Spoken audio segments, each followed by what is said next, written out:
Hello hi नमस्कार। मैं हूं सौरभ चंद्र केसरी और अपने यूट्यूब चैनल में आपका स्वागत करता हूं। एसआईसीआई का एक प्रश्न लेकर के आया हूं जो एनटीपीसी में आया हुआ है।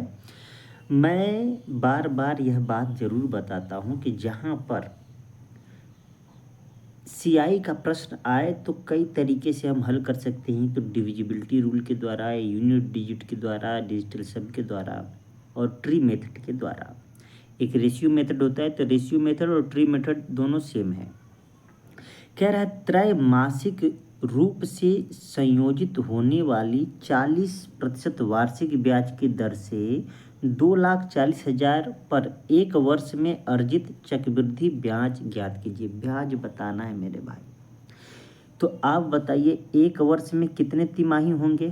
तो आपने कहा कि एक वर्ष में तो 4 तिमाही होंगे। इतना क्लियर हो गया। देखिए मैं लिख रहा हूँ बस समझाने के लिए, लेकिन ज़रूरत नहीं, मैं तो हल कर देता तुरंत। ब्याज प्रति वर्ष कितना है मेरे दोस्त, तो 40% है, तो तिमाही में कितना हो जाएगा, 10%। क्लियर हो गया, कोई दिक्कत वाली बात नहीं है भाई। 4 से भाग देंगे तो 4 दहा में 40, ठीक है, कोई दिक्कत, ठीक है। अच्छा, अब देखिए कितना आसान होगा आपके लिए ट्री मेथड। इसका 10% निकलना आसान है कि नहीं। एक जीरो बस घटा दीजिएगा, कितना हो जाएगा। तो आपने कहा कि सर 24,000 हो जाएगा। ये पहला साल का ब्याज हो गया। दूसरा साल का ब्याज होगा 24,000 तो होगा ही होगा, साथ में इसका भी 10% होगा। तो इसका 10% के लिए एक जीरो काटेंगे तो कितना आ जाएगा। तो आपने कहा 2400 हो जाएगा। बात समझ में आया। 24,000 नहीं 2400। फिर 24,000 तो होगा ही होगा, बाकी इन सब का 10%। बात समझ में आ रहा है। तो इसीलिए ट्री मेथड बताया गया है कि बस दिमाग इतना लगा लेना है मेरे भाई कि बार बार ऐसे जोड़ने से बेहतर है कि मैं आपको बस तरीका बता दूं। देखिए 10% निकाला, इसका कितना हो गया। तो आपने कहा 24,000। 24,000 कितनी बार लिख देना है दोस्तों, 4 बार, ठीक है। 4 बार हमने लिख दिया, ठीक है। अगर अप्रॉक्स में आंसर होता तुरंत आ जाता। अब क्या करिए, एक, ठीक है, 1 2 1 2 3, कोई दिक्कत। इसका 10% निकालेंगे तो ये 2400 हो जाएगा, ठीक है। 24 दूनी कितना होता है, आपने कहा 4800। 24 तिहाई कितना होता है, 72, ठीक है। अच्छा, अब इसका 10% लेंगे तो कितना आएगा, आपने कहा 24 का 240 हो जाएगा। इसका 3 गुना करिए, 24 तिहाई कितना हो जाएगा, 72। इसका 10% लेंगे तो कितना आएगा, 24। आसान लग रहा है कि नहीं। अब हमें जोड़ने की जरूरत नहीं है। इकाई का अंक 4 यहाँ आ रहा है एक ही जगह पर। अब जैसे जोड़ेंगे तो इकाई का अंक 4 यही है, यही हो गया आंसर। ये है फायदा ट्री मेथड का, ठीक है। चक्रवृद्धि ब्याज अब आप निकालेंगे तो सबको जोड़ लीजिए। अभी आपको लग रहा होगा कठिन है, लेकिन कुछ नहीं। 24 चौके 96,000 ये हो गया मेरे दोस्त। मैं तो बता दिया आंसर तुरंत, ठीक है ना। अब जैसे ही जोड़ेंगे तो ये कितना हो जाएगा, 144 पर 2 जीरो। फिर ये कितना है, तो आपने कहा 4 2 6 7 2 9, फिर ये क्या है 24। अब इन सबको आपको जोड़ देना है। जैसे ही जोड़ेंगे तो 1,11,384 आंसर आ जाएगा। उम्मीद करता हूँ ये तरीका आपको समझ में आया होगा। देखिए यूनिट डिजिट से ही ज़्यादातर निकल जाता है। यूनिट डिजिट से नहीं निकलेगा तो लास्ट के 2 डिजिट से निकल जाएगा। समझ में आ रहा है कि नहीं। तो बेहद आसान तरीका है।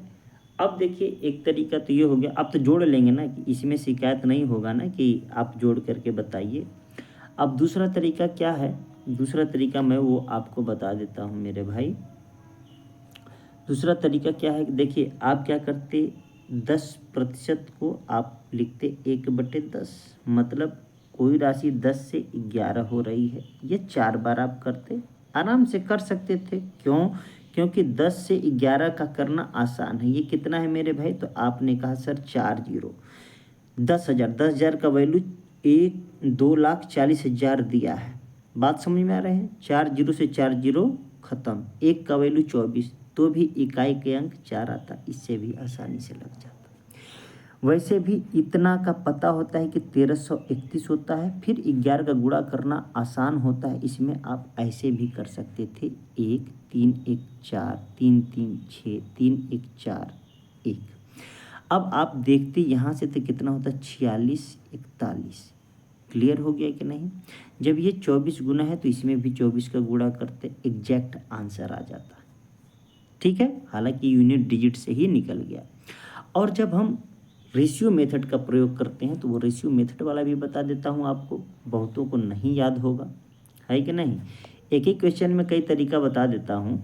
अगर मिश्र धन देता तो मैं 11 से डिविजिबिलिटी चेक कर लेता। देखिए आपने देखा होगा इस तरीके से पढ़ाया गया होगा, 1 ये हो गया 2 रेशियो 1, 2 के बाद क्या आएगा 3, इन दोनों को जोड़ेंगे दोस्तों 3 हो जाएगा, फिर बाद में 1, 3 के बाद क्या आता है 4, इन दोनों को जोड़ेंगे तो कितना आएगा, तो आपने कहा 3 3 6 आएगा, इन दोनों को जोड़ेंगे तो कितना आएगा, तो आपने कहा 3 1 4 आएगा, बाद में 1। ये 4 साल का होगा। 5 साल का क्या होता है रेशियो 5, 6 4 कितना हो गया 10, फिर 6 4 कितना हुआ 10, फिर 4 1 कितना हुआ 5, फिर लास्ट में 1, लास्ट में कितना होता है 1। तो जब 4 साल का निकालना है मेरे दोस्त तो हमें इसका प्रयोग करना है, ये भी सिखा देता हूँ। ये कितना है 2,40,000, ठीक है, कोई दिक्कत नहीं है। कितना परसेंट निकालना था 10%, ठीक है ना। ये 40% वार्षिक है तो तिमाही 10%, 10% के लिए कितना हो गया 24,000, ठीक है, एक जीरो काट दिए। ये देखिए मेरे दोस्त, तो 24,000 जो ये हुआ है मेरे भाई, पहला रेशियो कितना है 4, 4 से गुणा करेंगे, 24 चौके कितना हो गया, आपने कहा 96,000। ये ट्री मेथड ही है, ठीक है। अच्छा, अब जो 24,000 आ गया हमारे पास, अब इसका 10% लेंगे। क्या लेंगे 10%, 10% ले करके फिर हमको उस 6 से गुणा करना पड़ेगा। बात को समझिएगा, मैंने क्या कहा कि जब हम इसका 10% लेंगे तो कितना आएगा, आपने कहा 2400 आएगा। इसका हमें 6 से गुणा करना होगा, ठीक है। 24 6 का 144, 2 जीरो, ठीक है। अब इसका 10% लेंगे तो 240 आएगा। इसका गुणा कितना करना है 4 से, तो 24 चौके कितना हुआ 96। फिर इसका 10% लेंगे तो कितना आएगा 24, 24 का गुणा किससे करना होगा दोस्तों 1। ये रेशियो से मैं कर रहा हूँ, आप देखेंगे कि पहले 4 का रेशियो है तो मैंने 4 से गुणा किया मेरे भाई। दूसरा देखेंगे 6 का रेशियो है, 6 से, फिर 4, फिर 1, तो 1। हमें इसी का 10% हमेशा लेते जाना है। तो कितना आया, ये आ गया 24। अब जैसे ही इन सबको हम जोड़ेंगे तो सेम वही आंसर आएगा ना, ट्री मेथड वाला। बात समझ में आ रही है क्या?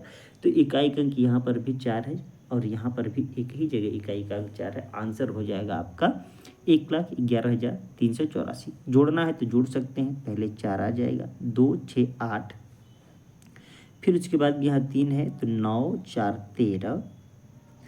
अब यहाँ पर 4 4 6 10, 1 11, 13 था ना, 1 11 हो गया यहाँ पे हमारा। फिर 1 और उसके बाद में 9 10 10 1 11। आपका बोलिए एग्जैक्ट आंसर आ गया कि नहीं? तो आपने जितना मेथड सीखा सब सेम ही है, वो आपको सोचना है। मैं तो कहता हूँ आप इसको कभी मत लगाइए, क्योंकि ये रटने वाला है, याद करने वाला है, जबकि ट्री मेथड रटने वाला याद करने वाला नहीं है। ठीक है, मिलते हैं नेक्स्ट वीडियो में, तब तक के लिए नमस्कार।